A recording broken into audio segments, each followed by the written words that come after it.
So we're a little over 3 months into Microsoft Flight Simulator 2024, and a question that comes up time and time again in my comments and in my live stream chats is, should I buy Microsoft Flight Simulator 2024 or should I stick with 2020? So I figured I'd give you my 2 cents. We're going to look at 3 core areas of the sim: stability, performance, and add-on compatibility. So let's get stuck in.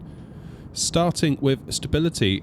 Now, it's no secret that the sim had a fairly abysmal launch. In the early days, if you were lucky enough to be able to get into the sim at all, you probably then encountered your fair share of crash to desktops.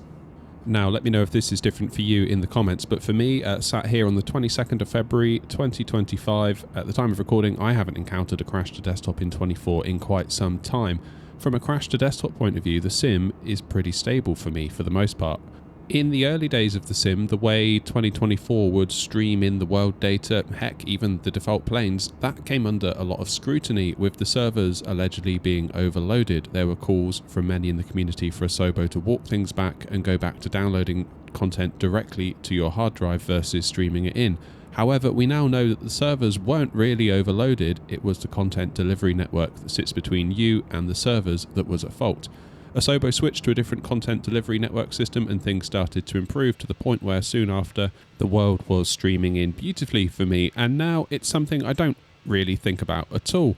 Now, for those on slower internet connections, I can see how this would still be a problem, so clearly the system isn't flawless for everybody, but when you look at how large 2020 was becoming with each world update, I guess something had to give, especially when you consider how the sim needs to also run on an Xbox. I'd be keen to hear from you in the comments to see how you're finding it now. It's worth noting that in a recent developer live stream, the team did confirm they're working on a download feature for scenery and aircraft to avoid relying solely on streaming. This is coming in a future update, and I guess time will tell how comprehensive and how reliable this will be, so we'll keep an eye out for this one. Okay, let's talk about performance. Now, in the run-up to the launch of Flight Sim 24, we were hearing a lot about how the new sim will be multi-threaded, in that the sim can now make use of more CPU cores. This was always an area where Flight Sim 2020 fell short. It would, for the most part, run on a single thread on your CPU, meaning it wouldn't really matter how many cores you have. If your single core performance was low, so too would be your FPS. This became more noticeable as we started to use add-ons from like third-party airports, third-party aircraft, add in VATSIM traffic, add in model matching for VATSIM traffic. It was all being piled onto that one main thread, which meant that the single thread had more stuff to get through and your performance would drop like a stone in some cases. Check out this video here. I did some analysis of a clean install versus one of all of our add-ons running in 2020, and the difference was quite insane. So, is Flight Simulator 2024 now multi-threaded? Well, yes and no. Things are being spread out across multiple CPU cores. However, I think it's still very liable to becoming single-thread limited, as after all, a lot of what takes place in a sim still needs to happen in sequence and not in parallel. It is better though. I've noticed VATSIM traffic having less of an effect, which was a major source of stuttering for me in 2020. Again, check out this video I made shortly after 2024's launch where we look at FPS versus 2020 versus 2024. My biggest gripe by far though with 2024 has to be the issue of it gobbling up VRAM. Now, I'm on a 4080 Super with 16 gigs of RAM, and I perhaps naively thought that I'd be okay with 16 gigs of VRAM, as after all, it was the card that they recommended in their system requirements, but it seems at the moment not. On more than one occasion lately, I've had an issue where on final approach my VRAM gets completely annihilated, and as a result my FPS drops into the single digits. Asobo did talk about this in their recent developer live stream, and interestingly they said that it wasn't like they found some systemic issue somewhere that was gobbling up VRAM, maybe there's like a VRAM leak. Instead they said it was due to assets not being optimized properly, and their solution was to optimize assets at airports, starting with the ones that they know people fly into the most. So I've had issues at default airports, I've had issues at third-party airports, so obviously Asobo can do what they need to do on their side to hopefully mitigate the issue, but then does that mean we're also reliant on third parties to do the same if they haven't already done so? I don't know.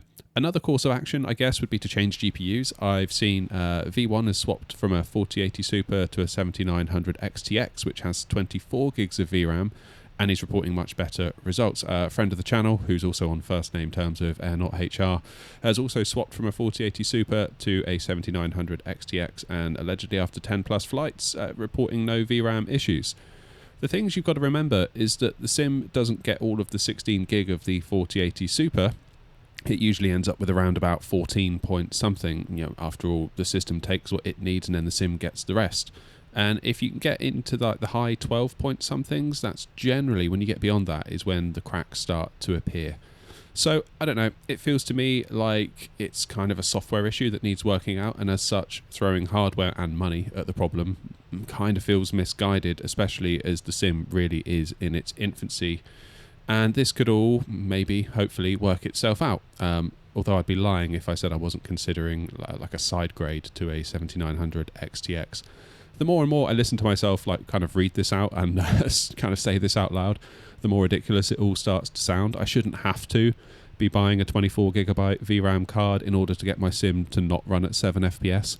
I was back in 2020 live streaming just this week, and it was using a fraction of the VRAM at 4K in DX11, I'll grant you, but even so, it's a world apart from 2024. And if you're on a mid-range, maybe 8 or 12 gigabyte card, you're potentially going to feel this VRAM squeeze even more. Hopefully it all gets resolved, but for right now, this is a big negative for 2024, in my opinion.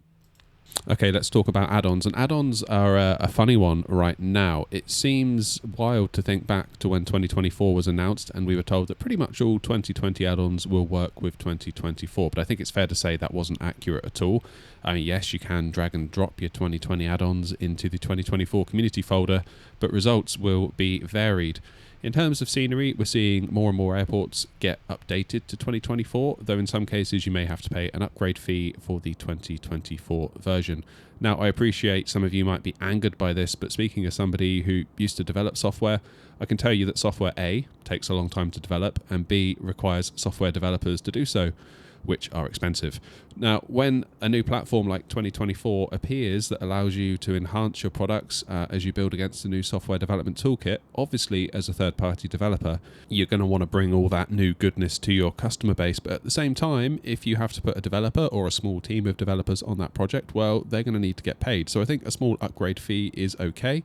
I have no issue with that. My issue is that the airports that haven't had official 2024 versions, it's really a roll of the dice to see whether a 2020 only airport is going to work if you just drag and drop it into the 2024 community folder. Some work, some don't, and we find ourselves in this weird limbo state, particularly with free airports from flightsim.to, but in fairness, they're free, so we've got no right to kind of hound the developer with pitchforks demanding a 2024 version. Maybe a year from now, it'll all be straightened out, where a 2020 only airport is a rare exception, but it's a definite drawback for 2024 right now. It's a similar story with airliners. PMDG have had a really rough time getting their products into 2024. They've been roadblocked through no fault of their own, waiting for a SOBO to unblock them, which now it seems they have, so that's good, and PMDG can now start their work of getting their planes into 2024. For me, someone who mostly flies Boeings, PMDG are kind of the biggest reason I'm keeping 2020 installed alongside 2024. I think if PMDG had their 737s and 777s in Flight Sim 24, I would seriously consider uninstalling 2020 and calling it a day. It remains to be seen what strategy Bluebird are going to take with their 757, so it's possible if they go 2020 only initially, they too might become another reason to keep 2020 installed.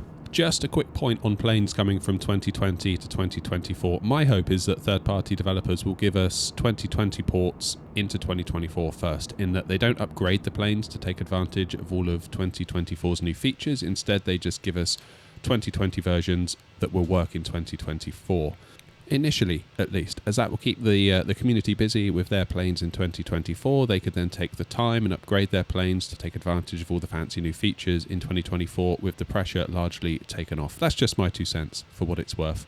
Now, if you're an Airbus flyer, you've actually been taken quite good care of in 2024. Any builds knocked it out of the park with their default planes in 24. We've got the A330, the Beluga, the A320, Neo, the A321, the A400M, and they're coming out with a paid A350 hopefully by the end of February, which is going to be awesome. The Phoenix A320, A319, A321 works well in 2024, and I've had pretty good luck with the fly-by-wire planes using the development build.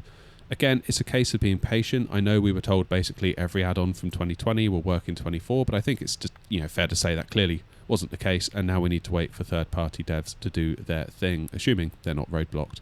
Much like the scenery, hopefully in a year this will all be in the rearview mirror, but for now, sat here in February 2025, this still remains quite a drawback in my opinion. So, with all of that said, do I recommend you buy and exclusively use Microsoft Flight Simulator 2024? And right now, the answer is probably not no. Because although I've bought it, I'm not running it exclusively. I'm going back to 2020 on a regular basis, A, to enjoy less VRAM usage, but also to fly PMDG and go to destinations whose scenery isn't 2024 compatible yet. Looking at Asobo's development roadmap, it seems a lot of updates are coming, but we're going to have to wait until Sim Update 2 to see a lot of the good stuff, which should be around April time if all goes to plan. So I say this, buy it if you don't mind running 2020 alongside 2024 and be prepared for 24 to take a minute to get up to full speed. If you don't want to do that, then probably don't buy it. The other option, I guess, is that you've got Game Pass. If you're a Game Pass customer, you can install 2020 or 24 and essentially try it out at no extra cost beyond your existing subscription. Yes, fair enough, on Game Pass you'll just get the standard edition, but I'll let you into a little secret. That's the version I bought and paid for on Steam. As a user of third-party aircraft, I didn't really feel the need for a load of extra default planes. And if you're not a Game Pass user, maybe it's an affordable way to try out 2024 with a month's subscription to see if it's right for you without having to shell out all of that money up front.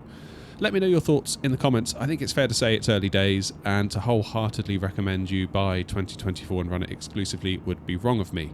I mean, of course I was going to buy it. I'm a content creator. I stand to make money from making content about a new, highly anticipated game, and I'm also super interested in it personally and seeing how it goes and following the journey, but putting myself in the shoes of a regular consumer who just wants a sim that's as good or better than 2020, I'm not sure 2024 is there yet, but clearly this is where the ship is heading and I've got confidence it will get there. It just might take a little while. Thank you very much indeed for watching, folks. Leaving a like helps the video and the channel a ton. Get subbed if you're not already, so you don't miss our live streams. We're also now multi-streaming on Twitch. If that's your thing, head on over there and watch us if you'd like. But until next time, look after yourselves, be good to each other, and as always, happy flying.